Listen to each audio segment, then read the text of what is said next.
Despite all the bluster from some about pushing back very hard against EU threats, it appears that a much tougher stance in these EU negotiations has actually worked. I'm going to dive into all of this and explain the very latest on the EU backing down from threats. But if you could please start off by giving this video a big thumbs up, click subscribe and the bell. Now, I'm just going to recap because lots of you were telling me in the comments, and by the way, do keep them coming in the comments. I love hearing your views on what we're reporting here on the West Monster channel.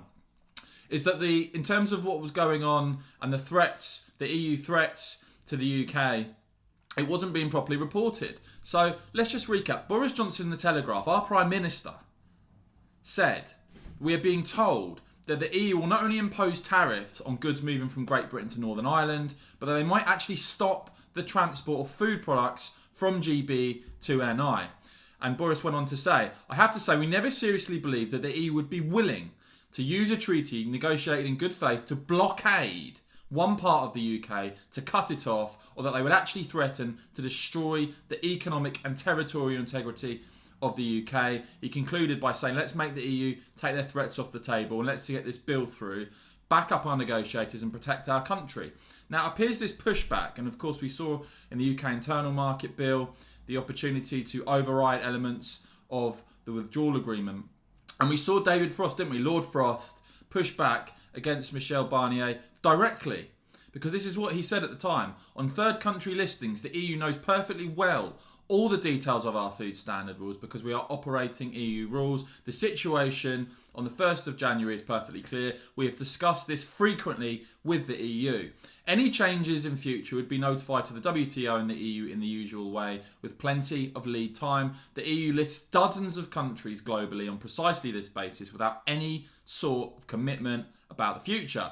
Yet, Lord Frost said, it has been made clear to us in the current talks that there is no guarantee of listing us. I'm afraid it has also been said to us explicitly, and remember, this is Boris's man in these negotiations. It's been said to us explicitly that if in these talks, that if we are not listed, we will not be able to move food to Northern Ireland. The EU's position is that listing is needed for Great Britain only, not Northern Ireland. So if GB were not listed, it would automatically illegal for Northern Ireland to import food products from Great Britain. So that was essentially the threat that the UK was facing. Okay. Now, after the pushback, after the internal market bill and the government refusing to be pushed around by the EU during these negotiations, as we saw the pathetic approach under Theresa May's government, the Huffington Post UK, not exactly a bastion for Brexiteers, reporting, EU tells UK it will not block food imports after Brexit transition. Exclusive. Michel Barnier told the UK it will have no issue getting the automatic right to continue exporting to the EU. HuffPost UK understands. A Whitehall source telling Huffington Post UK it's welcome that the EU have come to their senses and backed down on their threats, which would have amounted to a blockade on British food. Withholding listing for the UK would have been an extraordinary step when they allow exports from dozens of countries around the world. It shows that the EU's threats didn't stem from a genuine policy concern, but were simply a politicisation of the process.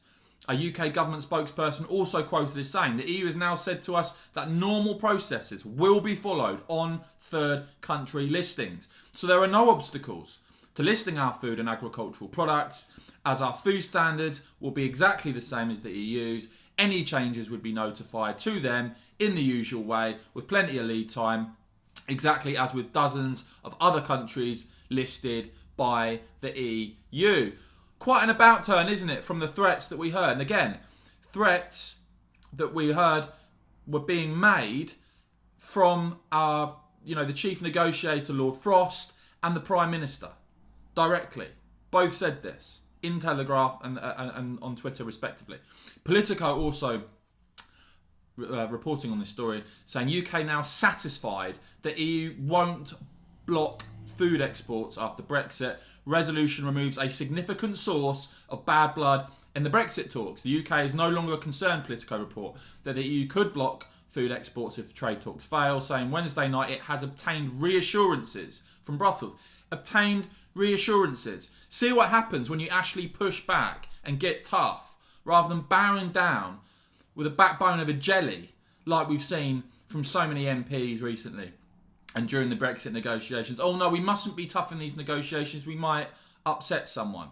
It's clearly, in this case, seen the EU back down from their threat. Politico go on to report, so-called third country listing is vital because it confirms the UK has met the necessary animal health and biosecurity standards required to export live animals and animal products to the EU. But the Cabinet Office said Wednesday the EU had confirmed Britain would not be disadvantaged in the process to grant the necessary status. A spokesperson saying the EU has now said to us that normal processes will be followed on third country listings, so there are no obstacles to listing our foods. Michael Gove had pointed out the problem in the House of Commons, saying the reluctance or the slow pace of granting third country status for food exports to the UK has been concerning. But thanks to the Prime Minister drawing attention to this issue, progress has been made. So Michael Gove confirming as well there that progress has been made. Now, The Express with another story. And their headline, Brussels sources, and their story, Brussels sources said Michel Barnier believed Boris Johnson's threat to rip up the withdrawal agreement had created a more open atmosphere in talks with UK negotiator Lord Frost. Senior diplomatic sources telling Express.co.uk the EU's chief negotiator had identified several landing zones for compromises to break the deadlock over a post-Brexit trade deal. It was said that Michel Barnier was undeterred by the recent spat over Downing Street's willingness to overrule elements of the withdrawal agreement. The Frenchman apparently telling a recent gathering of EU ministers that the internal market bill was not helpful, but insisted he is focused on the end game of the negotiations, according to a source familiar with the talks, and arriving in London saying, I am determined we remain calm, respectful, realistic and firm. And a diplomatic source again quoted as saying Michel Barnier is seemingly realistic a deal can be reached before the end of the year. An agreement remains possible in line with the EU's interests and the 3 UK red lines, they told Express.co.uk. And another source saying of a fisheries agreement that in theory it should not be difficult, but is expected to be held till the end of the talks. Having talked for such a long time, the negotiators know where the landing zones now are. And Express finally also just saying that Eurocrats have shelved plans to trigger legal proceedings against the Prime Minister until the end of the trade talks. So I want to highlight this because, as I say, you get the bleating say, as I said, wanted the UK to take a very soft line in the negotiations all the way through, which is why you got walked over, got saddled with a backstop that would have been a diplomatic humiliation had this country actually signed up to it. And as I said, Boris Johnson, the Prime Minister, and Lord Frost both highlighted this potential for a food blockade.